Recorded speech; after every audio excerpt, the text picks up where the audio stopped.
नमस्कार, मैं हूं विनय पाठक। एवी न्यूज में आपका स्वागत है। आइए देखते हैं मुंबई तथा आसपास की कुछ खास खबरें। सबसे पहले नजर डालते हैं राजनीति, अपराध तथा सामाजिक जगत की कुछ खास खबरें।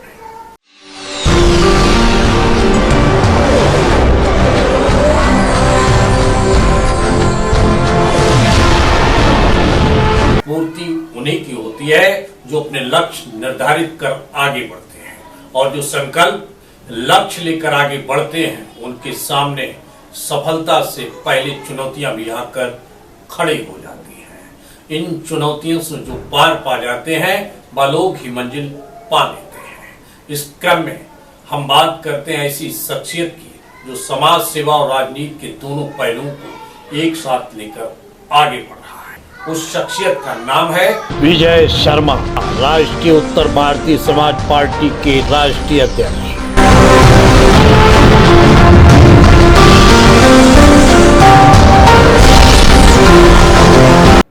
कि बेरोजगारी, अशिक्षा, भुखमरी ये हमारे देश की प्रमुख समस्याएं हैं, और बढ़ती हुई महंगाई ने तो कमर तोड़ करके रख दिया है। महंगाई आप देखेंगे कि 2 साल के अंदर 10 गुना महंगाई बढ़ गई है। तो राष्ट्रीय उत्तर भारतीय समाज पार्टी महंगाई को लेकर के, बेरोजगारी को लेकर के, अशिक्षा को लेकर के, और जो डिजास्टर है जो हमारे देश में आप देखेंगे कि उत्तर प्रदेश हो चाहे हमारा महाराष्ट्र हो, लगातार जो डिजास्टर हो रहे हैं उससे भी कहीं ना कहीं पूरा देश चिंतित है, और मुझे भी चिंता होना लाजमी है। तो बेरोजगारी आज देखेंगे, युवाओं के सामने जो प्रमुख समस्या है बेरोजगारी। युवा पीएचडी कर लेता है और वो 4th ग्रेड के लिए अप्लाई करता है। ये देश देखिए, हमारे देश में कितनी बड़ी विडंबना है। और करप्शन आप देखेंगे कि बहुत पहले जन लोकपाल को लेकर के कितना बड़ा हमारे देश में आंदोलन हुआ था, लेकिन आज ना जन लोकपाल दिखाई देता है, ना उसके बात करने वाले लोग दिखाई देते हैं। हमारे देश में बहुत पहले ब्लैक मनी को लेकर के, कि विदेशों में जो ब्लैक मनी है या देश के अंदर जो विभिन्न लोगों के पास ब्लैक मनी छुपी हुई है, उसको लेकर के बहुत बड़ा आंदोलन एक चलाया था। मैं उनका नाम नहीं लेना चाहूंगा, लेकिन आज देखिए, आज 10 साल से किसी प्रकार का 7 साल से लगभग किसी प्रकार की कोई बात नहीं होती है। ना ब्लैक मनी की बात होती है, ना जन आंदोलन लोकपाल की बात होती है। सब खत्म हो गए। यानी कि राजनीतिक स्टंट मानते हैं इन सब चीजों को फौरी तौर पर। बिल्कुल बिल्कुल, ये सब राजनीतिक स्टंट था ही और है। अब आप बताइए, क्या आज कोई लोकपाल की, जन लोकपाल की बात करता है? दिल्ली में कितने जन लोकपाल, मैं दिल्ली में बात करता हूं, दिल्ली की, दिल्ली में जन लोकपाल ने कितने लोगों के खिलाफ मुकदमा दर्ज किया? मुंबई में आज जन लोकपाल का क्या हाल है? या जो लोग आरटीआई डालते हैं उनको क्या सही टाइम से जवाब मिलता है? किस प्रकार से आरटीआई एक्टिविस्टों का यहाँ पे परेशान उनको किया जाता है, शोषण किया जाता है।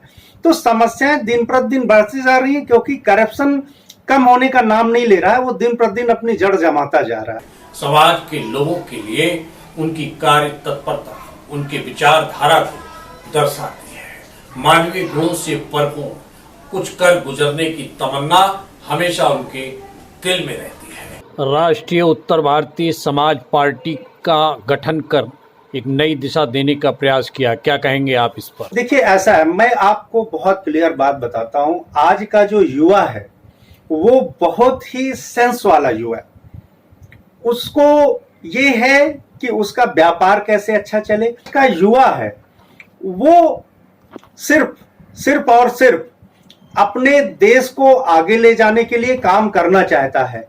आप देखेंगे खेल में हमारे बहुत सारे युवाओं ने, मैं तारीफ करना चाहूंगा अपने देश के उन युवाओं को, कि खेल में आप देखेंगे कि खेल में भारी मात्रा में करप्शन है हमारे देश में।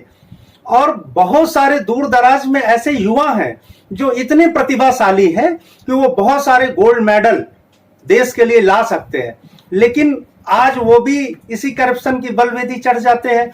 हमारे देश के जो खिलाड़ी हैं, आप देखेंगे क्रिकेट को छोड़ करके हमारा बहुत पुराना खेल हॉकी, आज हॉकी की हमारी और बहुत अच्छी दिशा होती, अगर खेल की तरफ ध्यान दिया गया होता।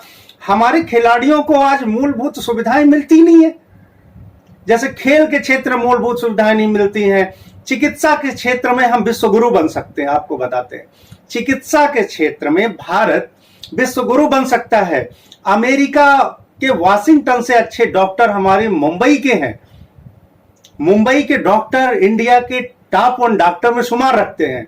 अगर हम यहाँ का चिकित्सा का जो इंफ्रास्ट्रक्चर है, आप देखेंगे बहुत सारे हॉस्पिटल में चूहे मरीजों को खा डालते हैं, बहुत सारे हॉस्पिटल में इंफ्रास्ट्रक्चर नहीं अच्छे मशीन्स नहीं है, बेचारे डॉक्टर क्या करेंगे। हमारे डॉक्टर कोरोना में लगातार लड़ते रहे, किस तरीके से लड़ते रहे कि कम सुविधाओं में उन्होंने किस तरीके से मरीजों का जान बचाया है। तो ये बहुत सारी चीजें हैं जो पूरी ईमानदारी के साथ शिक्षा के क्षेत्र में, चिकित्सा के क्षेत्र में, खेल के क्षेत्र में, मैं आपको सर क्या बताऊं, हमारे देश का जो बच्चा है बहुत ब्रिलियंट बच्चा है। अगर सही मायनों में देखा जाए तो इन्हीं सब चीजों को लेकर आपने अपनी राजनीतिक पार्टी का गठन किया है। बिल्कुल, मैं आपको बताना चाहता हूं, राष्ट्रीय उत्तर भारतीय समाज पार्टी हमारे लिए देश सर्वोत्तम है, हमारे लिए हमारा भारतवर्ष, हमारा देश सर्वोत्तम है। और मैं आपको बताना चाहूंगा, राष्ट्रीय उत्तर भारतीय समाज पार्टी धर्म, मजहब, प्रांत, जाति, इन पे ज्यादा विश्वास नहीं करती। आप ये मत सोचिए कि राष्ट्रीय उत्तर भारतीय समाज पार्टी, हमने इसीलिए राष्ट्रीय बोला। अब उत्तर भारतीय लगाने का मतलब है कि आज उत्तर भारत का जो 40 करोड़ की आबादी है, कहीं ना कहीं वो पिछड़ती दिख रही है। आप साउथ के अकॉर्डिंग अगर नॉर्थ की बात करेंगे तो हाँ, नॉर्थ बहुत पिछड़ता जा रहा है। आज नॉर्थ में मैं आपको बताता हूं, उत्तर प्रदेश, बिहार, राजस्थान, मध्य प्रदेश, यहां पे जो शिक्षा का इंफ्रास्ट्रक्चर है वो आप मान करके चलिए कि साउथ के अकॉर्डिंग 0 to 0% है। आज हमें शिक्षा के क्षेत्र में आप देखेंगे, साउथ में, मैं वेरी क्लियर बोलता हूं, साउथ में चले जाइए, हर बच्चा इंजीनियर और डॉक्टर बनना चाहता है। जैसे जैसे साउथ में जाएंगे, हमारे उत्तर भारत में बच्चा क्या बनना चाहता है, वो जब मुंबई आता है तो उसको सिर्फ वॉचमैन की नौकरी मिलती है। बहुत सारे ऐसे विषय हैं सर जो हमें ध्यान देना होगा नॉर्थ इंडिया में। तभी देखिए समावेशित, जब साउथ, वेस्ट, नॉर्थ, ईस्ट, जब ये सब एक जैसे मजबूत होंगे, यहाँ पर विकास की गंगा बहेगी, तभी ये भारत विश्वगुरु बनेगा। राष्ट्र के विकास में समाज के हर वर्ग का योगदान होता है। अपने राष्ट्र और समाज को सुंदर बनाने के लिए परिश्रम और त्याग की परंपरा हमारे भारतवर्ष में रही है। देश प्रेम की भावना से ओतप्रोत होकर ऐसे समाज सेवियों, राजनीतिक लोगों ने अपने जीवन को समर्पित कर दिया है। एक क्रिया सतत चलती आ रही है। राष्ट्र और समाज को सुजलाम सुफलाम करने वाले राजनीतिक दानवीर और समाज सेवकों में सार्थक हस्ताक्षर हैं विजय शर्मा, राष्ट्रीय उत्तर भारतीय समाज पार्टी के राष्ट्रीय अध्यक्ष। यानी कि कुल मिला के देखा जाए तो उत्तर भारतीय समाज पार्टी अपना नए मुकाम की ओर बढ़ेगी। लेकिन साथ ही वर्तमान परिवेश में अगर देखा जाए तो आपने कई मुद्दों पर भी संघर्ष किया है। अभी ऑटो टैक्सी वालों को लेकर आपने संघर्ष किया है, क्या परिणाम सामने नजर आता दिखाई दे रहा है? देखिए, ऑटो टैक्सी वालों का ये जो व्यापार है हमारा, ये बहुत बृहद है मुंबई में। मुंबई के जितने भी महानगर है, चाहे मुंबई हो, आप बेंगलुरु ले लीजिए, आप दिल्ली ले लीजिए, यूपी में लखनऊ ले लीजिए, तो ये एक बहुत बड़ी इंडस्ट्री है। और कहीं ना कहीं ये ऑटो टैक्सी इंडस्ट्री डूबती दिख रही है।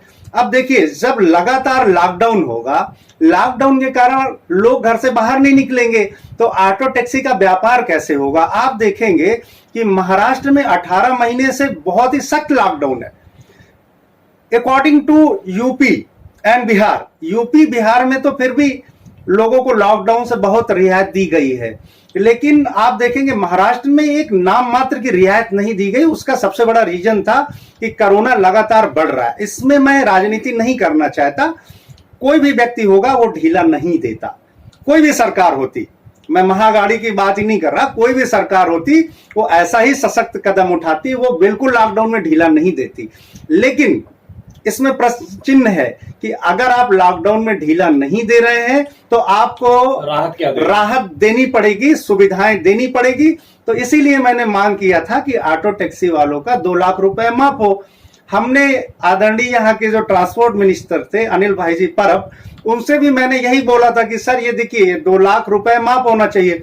अब वो मुझसे क्या बोल रहे हैं, वो बोल रहे हैं कि जितने महाराष्ट्र के अंडर में जो बैंक आते, यहाँ पे मुंबई बैंक हो गया, जो जितने भी महाराष्ट्र के स्टेट के बैंक हैं, उनसे मैं डिस्कस करूंगा कि उद्धव साहब जी से, मुख्यमंत्री जी से।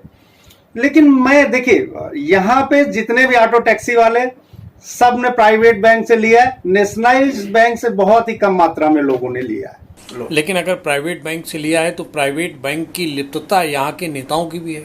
बिल्कुल, ये जो सारी पद पीढ़ियां हैं यहाँ पे, जो सारी बैंक जो ये समथिंग मुंबई के बैंक है, वो इनको पैसे वगैरह फंड देती प्राइवेट बैंक को। तो ये लोग पद पीढ़ियां करती क्या है, ये लोग 30-30, 32% तक ब्याज लेते हैं। हमने अभी बहुत सारी पद पीढ़ियों में फोन किया, वो बोलते हैं कि नहीं सर, तो हम तो 15% लेते, और मैंने जब उसका क्रॉस चेकिंग कराया तो 32% तक ब्याज है और वो कहीं मेंटेन नहीं है। अब इसमें प्रश्न चिन्ह उठता है कि आरबीआई क्या कर रही है और बहुत सारी संगठन क्या कर रहे हैं, वो क्यों नहीं पद पीढ़ियों पर ध्यान देते हैं, क्यों ये ऑटो टैक्सी वालों का शोषण हो रहा है। इसका मतलब ये समझा जाए कि उत्तर भारतीय समाज पार्टी आने वाले समय में इस मामले को लेकर शांत रहने वाली नहीं है। देखिए, हम इस मामले को लेकर के बहुत ही संवेदनशील है, क्योंकि ये मामला किसी पक्ष का नहीं है। ऑटो टैक्सी वालों, राष्ट्रीय उत्तर भारतीय समाज पार्टी का उदय तो अभी 9 महीने से हुआ है। ये ऑटो टैक्सी वाले लोग तो झंडा उठा के कितने कितने लोग घूमते, तो उन झंडा वालों को सोचना चाहिए ना, जिन्होंने इनके चंदा खाए हैं, जिन्होंने इनसे वोट लिए हैं। तो जो चीज आज राष्ट्रीय उत्तर भारतीय समाज पार्टी निस्वार्थ भाव से कर रही है, वो तो इन लोगों को करना चाहिए था, लेकिन ये लोग नहीं करेंगे, क्योंकि इधर से इनसे ऑटो टैक्सी वालों से भी पैसे लेंगे, पद पीढ़ियों से भी पैसे लेंगे। शर्मा जी, एक बहुत बड़ा सवाल ये है जी कि राजनीतिक पार्टियां तरह तरह के लोगों को प्रलोभन के लिए हथकंडे अपनाती हैं, लेकिन एक सवाल, जैसे आपने ऑटो टैक्सी को उठाया, लेकिन मुंबई की एक बहुत बड़ी विकराल समस्या थी हर घर की। जब पूरा लॉकडाउन लगा, आदमी बेरोजगार हुआ, घरों में कैद रहा, बिजली के बिल की समस्या को लेकर आज तक कोई भी राजनीतिक पार्टी ने जमीनी स्तर पर आवाज़ नहीं उठाई। क्या आने वाले समय में आपकी पार्टी इस मामले को गंभीरता से लेगी और इस पर आगे बढ़ेगी? महाराष्ट्र इंडिया का ऐसा टॉप 1 स्टेट है जो सबसे ज्यादा बिजली पैदा करता है। पूरे भारत की जो बिजली है वो 32% महाराष्ट्र पैदा करता है। समझिए, महाराष्ट्र दूसरे स्टेट को बिजली सप्लाई करता है। आप देखेंगे महाराष्ट्र की जो बगल की स्टेट है वो 5 रुपए 6 रुपए यूनिट में दे रहे हैं, और महाराष्ट्र में मुंबई की बात ले लेते हैं, मुंबई में जो अभी बिजली मिल रही है वो 9.5 रुपए में मिल रही है पर यूनिट। अगर हम 500 का क्राइटेरिया देखते हैं, 500 एबव का देखते हैं, तो 9.5 रुपए पर यूनिट पहुंच जाता है। और विमन देखिए, मुंबई में हर व्यक्ति एसी चलाता है, जो मीडियम वर्गीय है, जिसकी सैलरी 50,000 से ऊपर है, वो हर व्यक्ति एसी चलाता है। मतलब वह व्यक्ति 9.5 रुपए पर यूनिट से बिजली का बिल दे रहा है, जो बहुत ज्यादा है। इतना ज्यादा है कि मैं उसको कह नहीं सकता हूं। और कहीं ना कहीं मैं एक चीज बताता हूं, कहीं ना कहीं हमारे मुंबई में, देखिए, स्टेट फॉरवर्ड चीज बोलना मुझे बहुत अच्छा लगता है। मुंबई में जो बिजली दी जा सकती है वो 4 रुपए 3.5 रुपए यूनिट में दी जा सकती है, 500 एबव। मैं बताता हूं, मैंने बहुत सारे इंजीनियर्स, बहुत सारे बुद्धिजीवियों से बात किया, जो बिजली विभाग के इंजीनियर्स हैं, मेरा उनसे बहुत सारा डिस्कशन हुआ। उन्होंने बोला कि ये लगभग जो कंपनियां हैं ये 4 से 5 रुपए ब्लैक करती हैं, 3 से 4 रुपए ब्लैक हो रहा है इनका। तो इसको लेकर के तो पूरी मुंबई संवेदनशील है। अब आप मेरे को बोलेंगे, मैं हर उस विषय पे राष्ट्रीय उत्तर भारतीय समाज पार्टी आवाज उठाती है। अब रही बात बिजली की, तो बिजली जो अभी अडानी के पास में जो है, अभी ये है, पहले रिलायंस के पास में था, तो अडानी को ही भारतीय जनता पार्टी की पूर्व सरकार ने दिया था, देवेंद्र जी फडणवीस जब मुख्यमंत्री थे। अभी उद्धव जी ने भी इनको कंटिन्यू कर दिया है। तो मैं तो आपके द्वारा मांग करता हूं कि अडानी पावर को, टाटा पावर को, इनको जो है इनका रद्द करके दोबारा जो है इसका बिलिंग, वो इसका टेंडर करवाया जाए। लेकिन सवाल अभी हमारी पूरा नहीं हुआ। जो आम पब्लिक के लिए बिजली के बिल की माफ थी, अगर पूरा नहीं तो आधा तो कर ही सकती थी सरकार। इसके लिए हम जानना चाहते हैं उत्तर भारतीय समाज पार्टी क्या कदम उठाए। देखिए, मैंने आपको बोला कि गरीब अमीर सबके लिए आधा कर सकती है, और कोरोना में नहीं सर, आप कोरोना की बात आप कर रहे हैं, मैं परमानेंट आधा करने की बात कर रहा हूँ। समझा जाए कि बिजली के मामले में सरकार कहीं न कहीं बैक फुट पर इसलिए नजर आ रही कि पर्दे के पीछे काला है। बिल्कुल बिल्कुल, काला क्या, पूरा काला है सर, पूरा ही काला है इसमें। सब पब्लिक जानती है सर। पब्लिक जानती है। शर्मा जी, ये था हमारा आपकी पार्टी को लेकर, मुद्दों को लेकर संघर्ष की बात। वर्तमान परिवेश में दो जगह चुनाव, काफी अहम मुद्दों पे आप संघर्ष कर रहे हैं। एक उत्तर प्रदेश में विधानसभा चुनाव को लेकर और मुंबई में बीएमसी के चुनाव को लेकर। सबसे पहले हम उत्तर प्रदेश की बात करेंगे। उत्तर प्रदेश में जिस तरह से आपकी पार्टी संघर्ष करके अपने प्रत्याशियों को खड़ी कर रही, कितनी सीटों पर आप खड़े कर रहे हैं? सबसे पहला सवाल। देखिए, उत्तर प्रदेश में अभी 50 सीटों में हमारा काम जारी है, और 50 सीटों में हम उत्तर प्रदेश में अपने प्रत्याशी उतारेंगे, और बीएमसी में तो सारे 100% सारे सीटों में उतारेंगे। माना जाए कि मुंबई उत्तर प्रदेश में आपकी पार्टी पूर्ण रूप से मैदान में मोर्चा खोलेगी। देखिए सर, ऐसा है, राष्ट्रीय उत्तर भारतीय समाज पार्टी के साथ हर वो युवा जुड़ना चाहता है। देखिए, पार्टी को अभी 9 महीने आए हुए हैं। पार्टी ने कभी भी ऐसी कोई बात नहीं की है। पार्टी ने जो भी बात की है अपने देश हित को लेकर के, अपने समाज के हित को लेके, अपने युवाओं के हित को लेकर के, हमने कभी साउथ वेस्ट नॉर्थ ईस्ट की बात की नहीं है। हमने एक ऐसे भारत का सपना देखा है जहां पे युवाओं का राज हो, पढ़े लिखे शिक्षित युवा। आज आप देखेंगे राजनीति में 99% करप्टेड लोग हैं, 99% ऐसे लोग हैं जिन्होंने मसी कागज छुए नहीं, कलम गिराए नहीं हाथ। ऐसे लोग हैं कि मतलब उनको पढ़ाई लिखाई से कोई मतलब नहीं है, आ गए उड़ करके और आज वो अपना सिक्का जमा के बैठे। मतलब क्रिमिनल टाइप के, अपराधी टाइप के लोग राजनीति में अपना सिक्का जमाते जा रहे हैं पैसे के दम पर। तो राष्ट्रीय उत्तर भारतीय समाज पार्टी भविष्य में ये एक बहुत गहन विषय जो मैं आज आपको बताने जा रहा हूँ। शायद 10 साल पहले आप मेरी बात को याद रखें, राष्ट्रीय उत्तर भारतीय समाज पार्टी में क्रीम बच्चे, युवा जो इंजीनियर है, लॉयर है, डॉक्टर है, ऐसे लोग आगे चल करके जुड़ेंगे और वो देश का प्रतिनिधित्व करेंगे और अपने भारत को मजबूती देंगे। आपने अभी एक मुद्दा और अभी आरक्षण का मुद्दा उठाया। जी। वो क्या मामला है? देखिए, ऐसा है कि मैं जहां तक मेरा एक मानना है कि हमारा जो उत्तर भारतीय है वो लगभग यहाँ पे 40-45 साल से बहुत बड़ा उसका कंट्रीब्यूशन रहा है। आजादी से लेकर अब तक की उत्तर भारतीयों ने हर चीज में, चाहे आप देख रहे हैं जो बड़ी बड़ी इमारतें हैं, कोई भी ऐसा इमारत नहीं होगा जहां पर उत्तर भारतीयों का खून पसीना ना लगा हो। तो हमारे जो उत्तर भारतीय यहाँ 20 साल से 22 साल से रह रहे हैं, वो चाहे SC ST के लोग हों, चाहे वो OBC के लोग हों, चाहे वो श्रवण का सामान्य वर्ग के हों जिनको 10% आरक्षण मिलता है, तो सभी लोगों को महाराष्ट्र में आरक्षण मिलना चाहिए। और इसके लिए विधानसभा में बाकायदा जो है इसके लिए कानून पास करना चाहिए यहाँ पे।